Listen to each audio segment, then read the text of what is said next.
Yo, what is good with you guys? It is your man's Monarch here, and today we've had RWBY Volume 7, Chapter 7 finally land in the history books, and god damn, shit has hit the fan. I'm talking this shit literally pulled up on the fan and pimp slapped it, making it into bitch. That is how hard this shit is hitting the fan. This is the worst case scenario for a lot of people indeed, because as we go into it, shit is just going to get crazier and crazier. We start today's episode off from where, the prior one left off. We're getting a bit of the aftermath of what happened after Tyrion's assault on Robin's election party, and after Jacques ended up winning the election due to Watt's interference.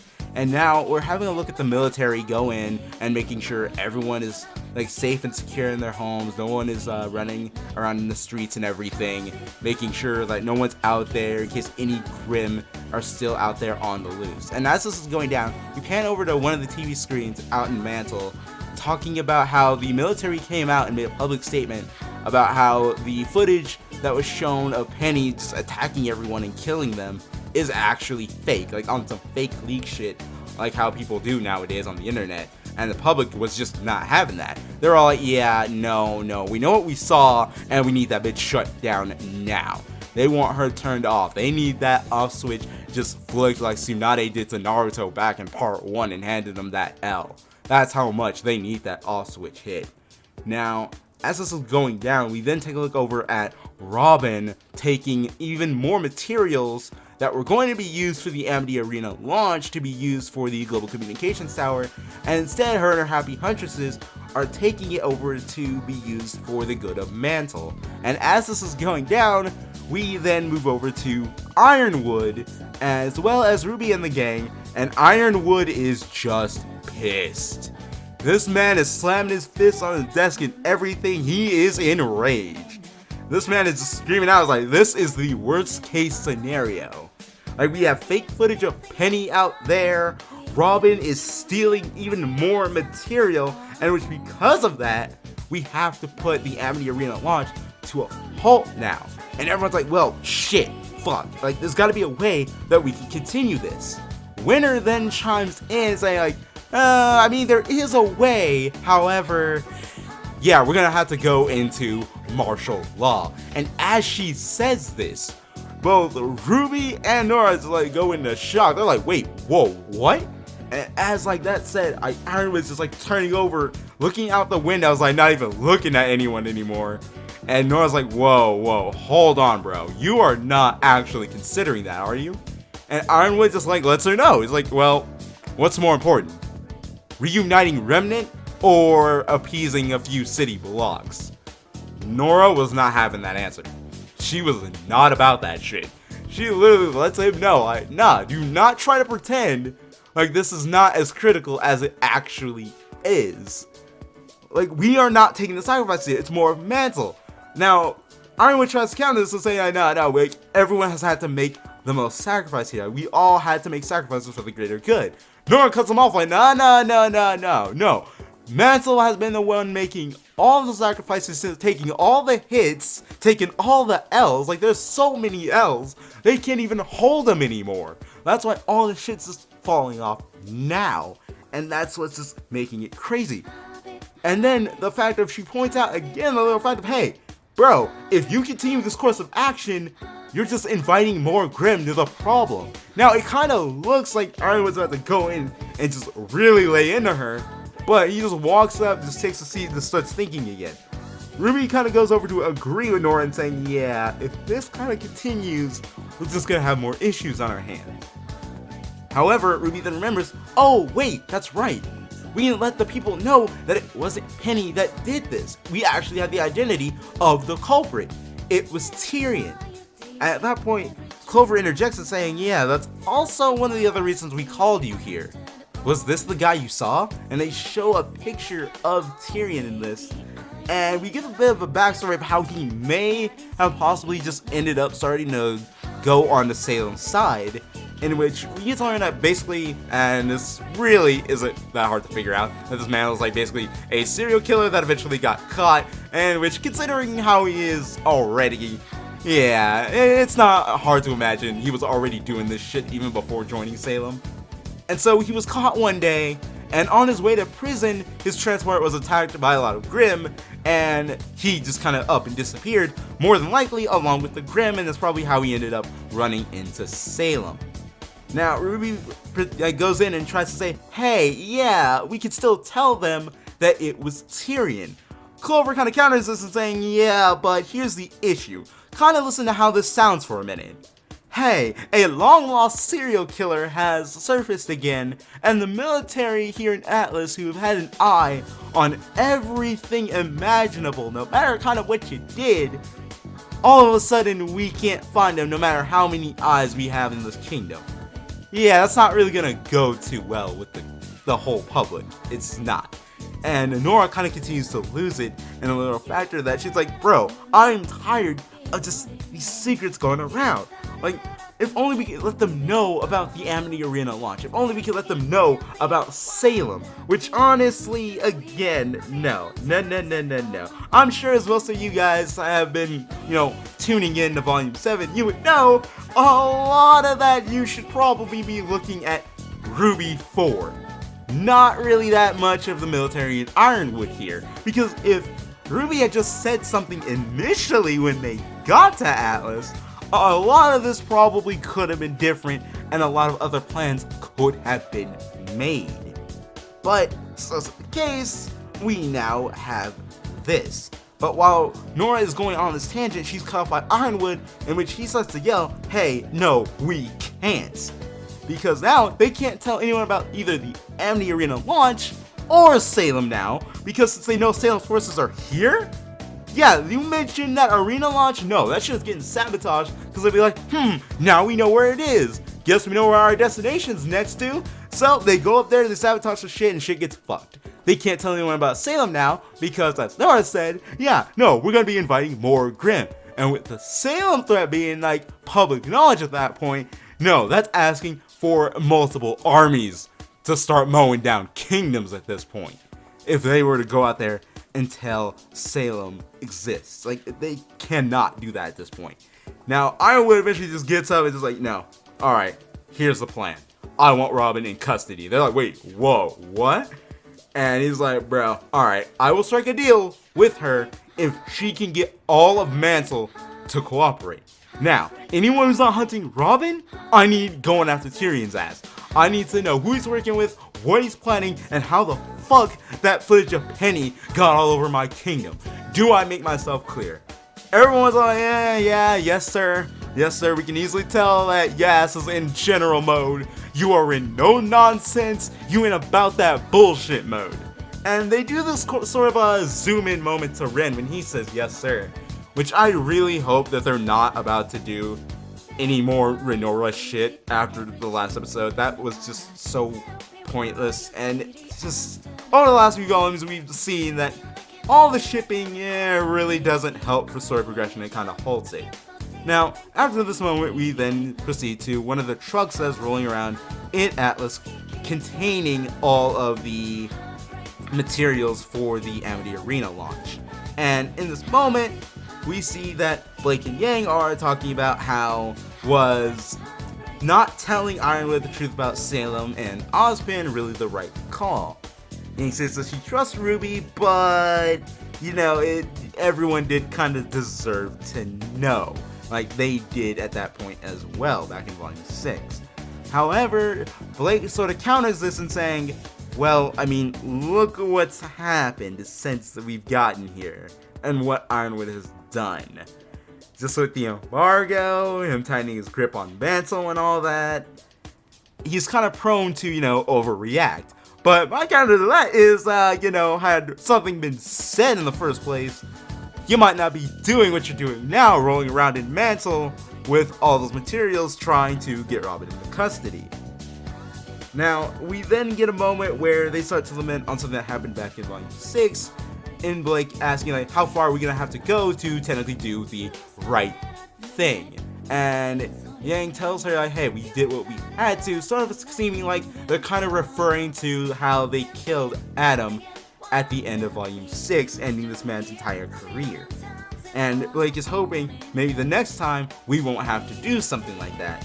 And to her surprise, it seems that Yang agrees, and they kind of go off-road in terms of what the plan is.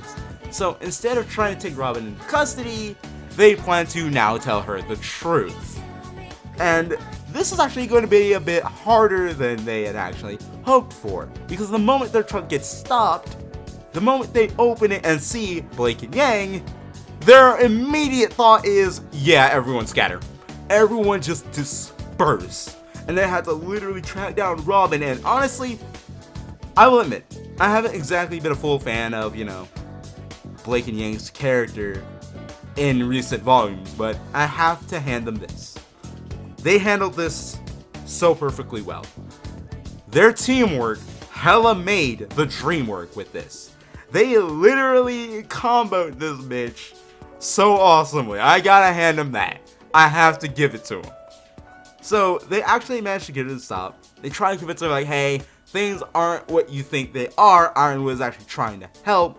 We don't have much time. We just really need you to listen to us. And at that point, Robin's like, you know what? Okay. One of you grab my hand.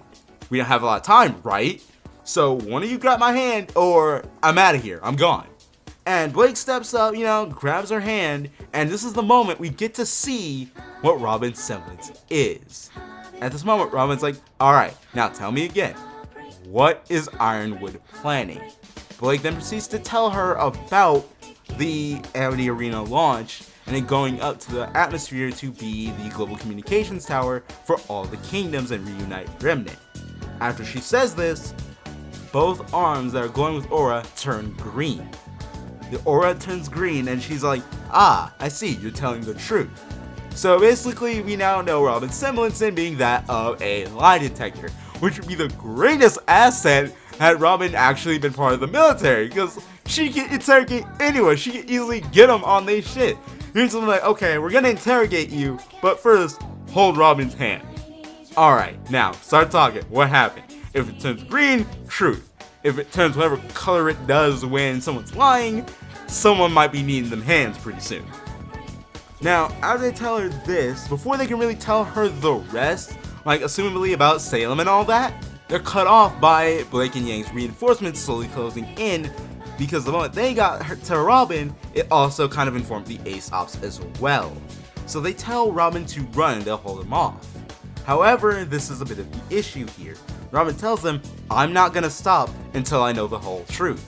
Meaning, though they told her, like, part of the truth involving, the global communications tower, and that's what the material is being used for.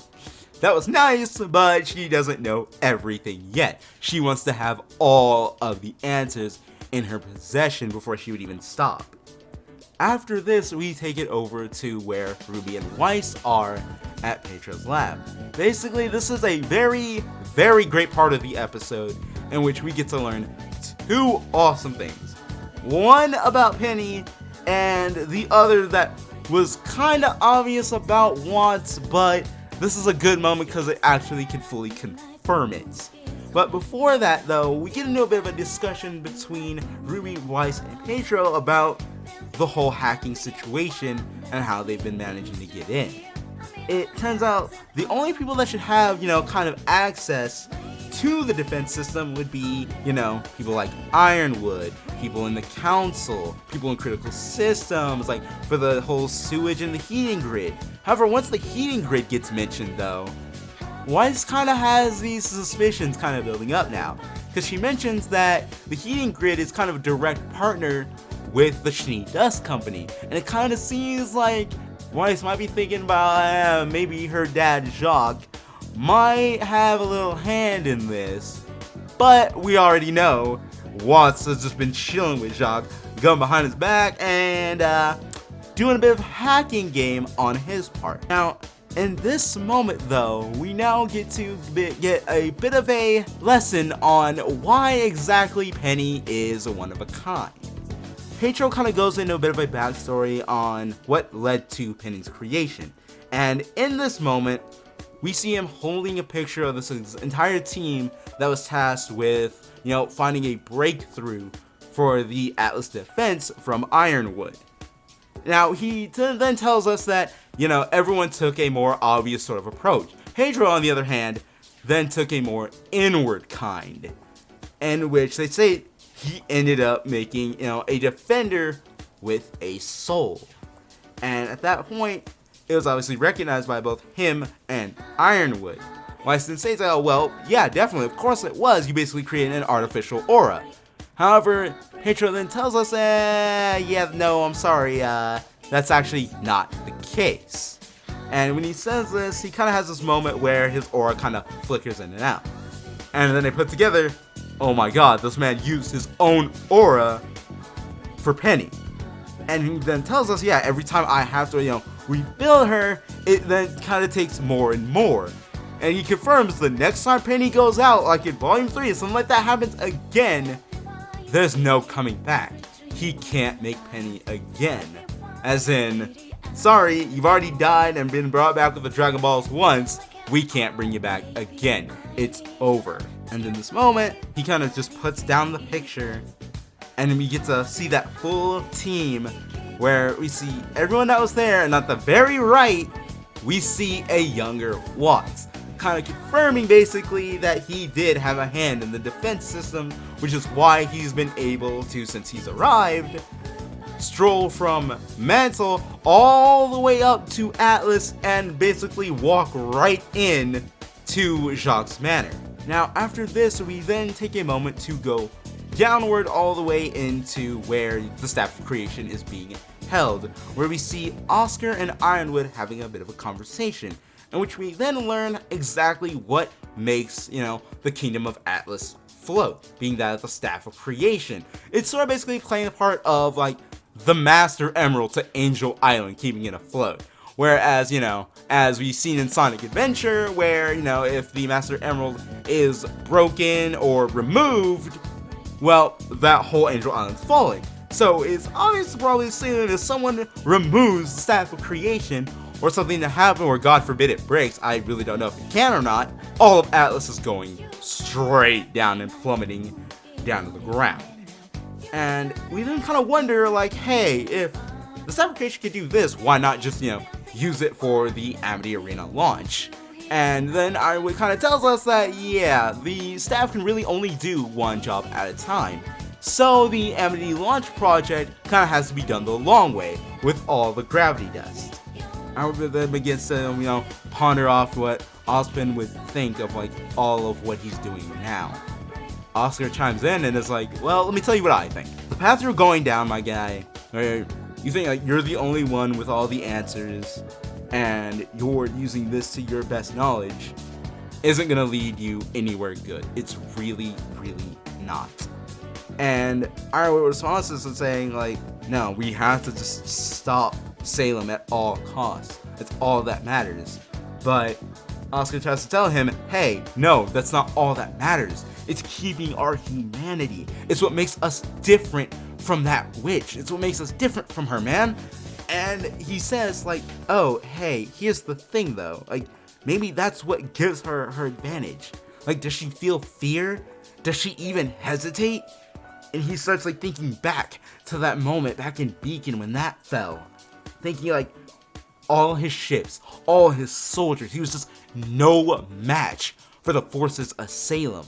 And he thinks back to like, how she let him know she was there. And it just like kind of flashes in to this sort of like queen chess piece signifying like Salem's appearance. Oscar like takes a look over at Ironwood and is like, hey buddy, it's okay. Like it's okay to be afraid, but you can't let that fear control you. And he like ensures Oscar like, hey bro, I'm not gonna be like Lionheart and what happened to him, kind of back in Haven, where he ended up being like kind of afraid of Watts and Salem and kind of coerced into working with them and betraying Ozpin and everyone else. And then at that point, Ironwood asks, do you believe in me? Oscar replies like, yeah, I do, but not just you. I don't believe in just you, I believe in everyone else as well. And you need to talk, even to the people you are most afraid to. And with that remark, Ironwood is like, you're starting to sound like Ozpin now. They go up the elevator, and up there, they meet with Winter and Penny. Oh my god, this seals it right here though, because at that moment, as soon as they get up there, Winter hands Ironwood this envelope. And in it, and before that, what we see on the envelope is, kind of that snowflake thing, the symbol like of the sneeze and all that. So we kind of already have a feeling who it's from, and then it's confirmed when Ironwood looks over to Oscar and says, "Hey, yeah, looks like you might get your wish." And he's like, "Wait, what's going on?" Yeah, it seems like Jacques has taken his first act and is inviting us all to dinner, where the general will have to defend his seat in the council. And that's where just the episode ends. Oscar was just in pure shock. He was like, "Whoa, hold on, oh my god, whoa, what the hell?" This is already showing that everything is like, it's lining up to be like the ultimate setup to Atlas falling. But the question then comes down to, is it gonna happen again? Because we now know that, for starters, they can't say anything anymore. They can't. They can't tell anyone about the Arena project, of launching it and turning it into the communications tower. They can't do that because now if they do, yeah, that shit's getting sabotaged. They can't say anything about Salem now because, well, already, if they do, her forces are already there, and they'll probably just summon even more Grimm than what would have already been coming. And now, also, stack on top of that, we know that Robin is not stopping, even though she knows some of it, which is now going to cause a conflict of interest, because Blake and Yang kind of just sort of spilled the beans about a little bit of what's going on, which was still kind of kept tight information. Very confidential that they just went ahead and leaked anyway. Because like they were tired of like, oh man, everyone's gotta know. We have to say something. In which I still go back and kind of say, this is a lot of Ruby's fault. Had she just said something the moment they landed in Atlas to talk to Ironwood, a lot of this could have played out differently. I mean, sure, there is a 50-50 chance, and what Blake said could have been true. Ironwood could have entirely just been prone to overreact no matter what. But, I'm sorry, just like basically in the Spider-Verse, as they said, it's a leap of faith. You gotta take it. You gotta take it and say something, even for the slightest chance for something to have been different. But now, everything's exploded beyond belief. And definitely now we know that there's also another setup for Penny to die again. Because we now know that, yeah, if she goes this time, yeah, no, bye-bye, gone. No more. We ain't got Poronga. We ain't got those Namekian Dragon Balls to keep wishing her back no matter what. No, we got classic Shenron. You wish back once, you die again. I'm sorry, fam. That's your life. You're done. So there's a possible chance she could go again. And it's possible that the entire kingdom of Atlas can easily go ahead and take the same fate Angel Island did so many times in the classic Sonic games and in Sonic Adventure, where, you know, the Master Emerald was taken or shattered and Angel Island's just gonna fall. So will this happen to Atlas, or is they just gonna be able to pull some sort of clutch and just slightly have it dangling with some weird amount of gravity dust that can hopefully do the job? But that's just my opinion. Like, what do you guys think? Do you guys think that this is all setting up to be, you know, the direct one-to-one sequel repeat of Volume 3? What do you guys think about, you know, Blake and Yang kind of disclosing the truth here about, well, half of the truth to Robin about, you know, the Amity Arena launch and it becoming the global communications tower? What do you guys think about Penny and the fact of, well, if she goes this time, it's gone for good, and the fact of her own father had to put kind of his own bit of soul into her in order for her to, like, be able to gain life? And also, tell me guys what you think about, you know, seeing Robin's semblance as she holds her hand out asking for the truth. Because I actually took a look at some reviews and saying, like, it was kind of a persuasion as what it was thought to be. But now knowing that it's basically a lie detector, that is pretty interesting. And tell me what you guys think about, you know, all of Oscar and Ironwood's conversation, and in now Jacques inviting them to dinner in terms of where, you know, Ironwood is going to have to defend his seat in the council. Tell me what you think about all those things in the comments below. Now, if you guys want to get more updates on the channel after the video ends, follow me on Twitter where you'll get the constant updates, and I'm trying to actually, you know, bring in my Twitter format more to life. I'm kind of new to the whole, you know, constant update sort of thing. And also, if you want to catch me doing some shit live streaming video games, to all you gamer fans out there, make sure to follow my Twitch. I'm streaming a variety of different games there every weekend, and it is going to be a blast. Come check it out, definitely. So I'll be leaving the links to both my Twitter and my Twitch in the description below. And until next time, guys, I will catch you later. My god, just everyone on Team RWBY, Juniper, and the hierarchy of Atlas, I wish you guys luck, because you guys are definitely going to need it. See you guys later.